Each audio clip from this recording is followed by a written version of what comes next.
Bigger event చేస్తే తెలంగాణ భవన్లో మాజీ మంత్రి హరీష్ రావు మాట్లాడుతున్నారు. లైవ్ లో చూద్దాం. మేము సాధించినాం. Already you have a right. Chandrababu ఎవడిచ్చేది 946 టీఎంసీలకు మనకు అనుమతులే వచ్చినాయి కేంద్రం నుంచి. నువ్వు మళ్ళీ ఏదో 1000 ఇచ్చి మొత్తం వాడుకో అంటావేందాను అంటే దీన్ని బట్టి ఏమర్థమవుతుంది? బనకచర్లు కట్టుకో అన్నట్టే కదా. బనకచర్లు కట్టుకొని నువ్వు గ్రీన్ సిగ్నల్ ఇస్తున్నావా? 946 మనకు ఉండే ఇంకో 20 టీఎంసీలది వార్దా తమ్మిడిహట్టి వార్దా ప్రాజెక్ట్ సంబంధించి ఢిల్లీలో ప్రాజెక్టు పరిశీలనలో ఉంది. దానికి కూడా సూత్రప్రాయంగా కేంద్రం అంగీకరించింది. ఈ 946 కాక ఆ 20కి కూడా మన కాళేశ్వరంకి అనుమతి ఇచ్చేటప్పుడే ఆ 20 టీఎంసీకి కూడా సూత్రప్రాయంగా అంగీకరించిండ్రు. 946 + 20 966 రానే వచ్చే. నువ్వు 1000 ఇచ్చి మొత్తం తీసుకుపోంటావు అంటే బరకచర్లు కట్టుకోమన్నట్టే కదా. నువ్వు నిన్న మీటింగ్ పెట్టింది ఆపనీకా కట్టుకోమని చెప్పనీకా? ఏమైనా సోయి ఉండి మాట్లాడుతున్నావా? అకల్ నుండి మాట్లాడుతున్నావా? అకల్ కోల్పోయి మాట్లాడుతున్నావా? నువ్వు ఈరోజు మీ పవర్ పాయింట్ ప్రజెంటేషన్లో మీ ఇంజనీరే చెప్పిండు. ఆ సుబ్రహ్మణ్య ప్రసాద్ చెప్పినాకనే సోయి రావాలి కదా. నీకు ఎవడో స్క్రిప్ట్ రాసి ఇచ్చినట్టు తిట్టనీకి వచ్చినావు, ఆ పొలిటికల్ మీటింగ్ కోసం వచ్చినావు. కానీ ఆ ఇంజనీర్ చెప్తుంటే వినన్నా నీ స్క్రిప్ట్ సరిగా లేదు, ఆల్రెడీ 946 మనకు కేటాయించబడ్డాయి, మరి 1000 ఇచ్చి మొత్తం తీసుకో అని అనకూడదు అనే సోయి ఉండాలన్నా వద్దా నీకు? Don't have the basic knowledge లేదు నీకు. ఆ పక్కన ఉత్తమ్ కుమార్ రెడ్డినే చెప్పాలి కదా తప్పని. ఆయన చెప్పడు, ఈయనకు తెలియదా? అంటే ఇప్పుడు చంద్రబాబు సర్టిఫికెట్ కోసం ఈయన ఆరాటపడుతున్నాడు.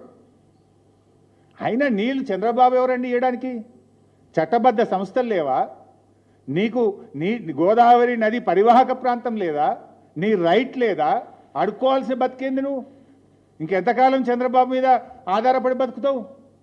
ఎందుకు అడుక్కుంటున్నావు చంద్రబాబును? Already you have a right. ఇప్పుడు దాంట్లో కేసీఆర్ గారు ఒక లెటర్ రాసిండ్రు. ఇది 2/10/2020.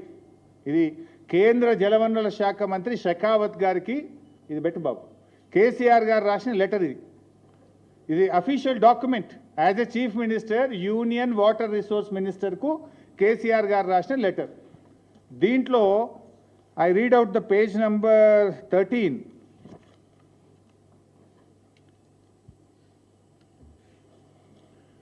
In this context, it is worth noting that as per 53 years of Central Water Commission gauge records, at the last gauging station on Godavari River, at least 3000 TMC of water flows into the Bay of Bengal.